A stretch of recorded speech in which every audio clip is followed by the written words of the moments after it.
فرماتے ہیں کہ میں نا مزدور لینے گیا، بغداد کے چوک میں مزدور بیٹھے ہوتے تھے، تو میری ان مزدوروں میں سے نا ایک نوجوان بچے پہ نظر پڑی۔ بڑا کمزور سا وجود تھا لیکن چہرے پر عبادت کا نشان تھا، ماتھا بتاتا تھا کہ نماز کا بڑا خیال رکھتا ہے۔ میں اس کے قریب گیا، چہرے بھی بڑا کچھ بتاتے ہیں نا، چہروں میں بھی بڑی رانائی ہوتی ہے۔ فرماتے ہیں میں قریب گیا، میں نے اس کو کہا بیٹے مزدوری کرو گے؟ تو کہنے لگا مزدوروں میں بیٹھا ہوں تو حضور مزدوری کے لیے ہی تو بیٹھا ہوں۔ تو میں نے کہا کہ چلو پھر۔ کہنے لگا نہیں میری کچھ شرطیں۔ میں نے کہا بتاؤ؟ کہنے لگا پہلی شرط یہ ہے کہ لوگ 4 دینار دیہاڑی لیتے ہیں، میں 3 دینار لوں گا۔ میں نے کہا یار بھائی تو بڑی بہترین ہے، باقی بھی اس طرح کی رکھ لے۔ اس نے کہا حضور دوسری شرط یہ ہے کہ میں آپ کی مکمل بات مانوں گا لیکن جب اذان ہو جائے گی پھر آپ کی نہیں سنوں گا۔ تیسری بات اس نے یہ کی کہ حضور میں آپ کے گھر میں کام کروں گا پر آپ کے کسی سوال کا جواب نہیں دوں گا۔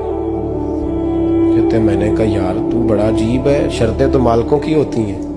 کہنے لگا جی بہرحال میں شرطیں لگا کے جاتا ہوں۔ فرماتے ہیں میں اسے گھر لے آیا، کام میں نے اس کو بتایا تو جو کام مزدور سارے دن میں کرتا ہے نا اس نے 2 گھنٹے میں کر دیا۔ ہمارے مزدور سگریٹ پینے میں بھی تو آدھا گھنٹہ لگاتے ہیں، وہ چائے پینے جائیں تو پونا گھنٹہ وہاں۔ ان کو بھی تو دیانتداری کرنی چاہیے کہ نہیں کرنی چاہیے؟ نے معاہدہ کیا ہے نا جی تو پورا اترنا چاہیے نا۔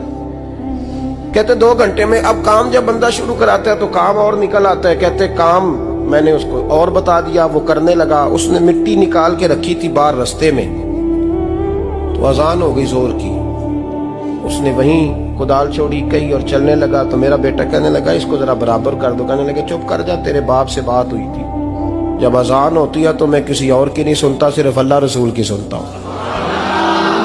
کہتے ہیں مسجد چلا گیا، نماز پڑھ کے آیا تو دوپہر کا وقت تھا۔ میری بی بی کہنے لگی اس کو کھانا کھا لے۔ کہتے ہیں ہم نے کہا کھانا کھا لو، تو کہنے لگا میں نے روزہ رکھا، رمضان بھی نہیں تھا، نفلی روزہ رکھا ہوا۔ فرماتے ہیں شام ہوئی، میں نے 3 دینار دیے تو میں نے کہا تیرا نام کیا ہے؟ کہنے لگا میں نے آپ سے کہا تھا میں کسی سوال کا جواب نہیں دوں گا۔ وہ چلا گیا۔ اگلے دن میں پھر لینے گیا اسے، کام کچھ اور نکل آئے تو لوگوں نے بتایا وہ صرف ہفتے والے دن آتا ہے۔ میں نے کہا کیوں؟ کہنے لگے جی وہ کہتا ہے میرا ہفتے کا خرچہ 3 دینار ہے، جب 3 دینار کما لیتا ہوں تو باقی سارا ٹائم اللہ رسول کی ذکر میں گزار دیا کرتا ہوں۔ فرماتے ہیں عجیب۔ اگلے ہفتے میں پھر لینے گیا، میں نے پورا ہفتہ انتظار کیا کہ کام اسی سے کرانا ہے۔ میں جب گیا تو میں نے کہا چلو، کہنے لگا میری شرطیں یاد ہے نا؟ اور میں نے کہا یاد ہے بھائی ساتھ چل۔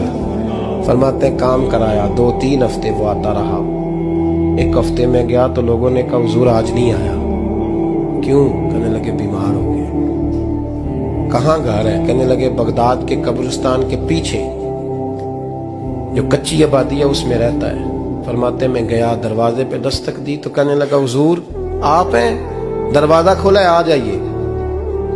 فرماتے ہیں میں اندر گیا تو میں نے کہا تمہیں کیسے پتا چلا میں آیا ہوں؟ کہنے لگا حضور اللہ والے ہو، آپ نہیں آنا تھا، ورنہ امیر تو غریبوں کا پتہ لینے کوئی نہیں آتے۔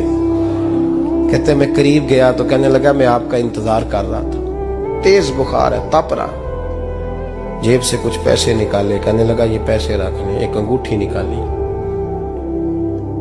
کہنے لگا حضور آج رات کو میرا انتقال ہو جائے گا، ان پیسوں کا کفن خرید کے صبح جنازہ پڑھ کے مجھے دفن کر دینا، اور جب دفن کرو تو یہ انگوٹھی لے کے عصر کے بعد ہارون رشید کے پاس جانا،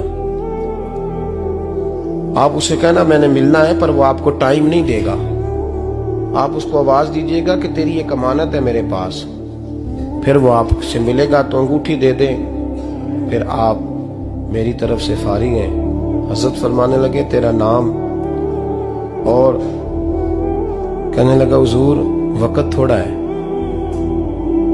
آج رات میں نے جانا ہے، بڑی لمبی معافی مانگنی ہے رب کریم سے، اگر مناسب سمجھے تو مجھے اپنے رب سے تنہائی کر دے دیں۔ فرماتے ہیں میں آ گیا پر اس کی باتوں نے مجھے ساری رات سونے نہیں دیا۔ فرماتے ہیں صبح بڑی مشکل سے سورج نکلا، میں گیا دروازے پہ ہاتھ رکھا تو دروازہ کھلا ہوا تھا، اندر داخل ہوا تو خوشبوئیں میرا استقبال کر رہی تھی، جب چہرے سے کپڑا ہٹایا تو اس کا تو انتقال ہو چکا۔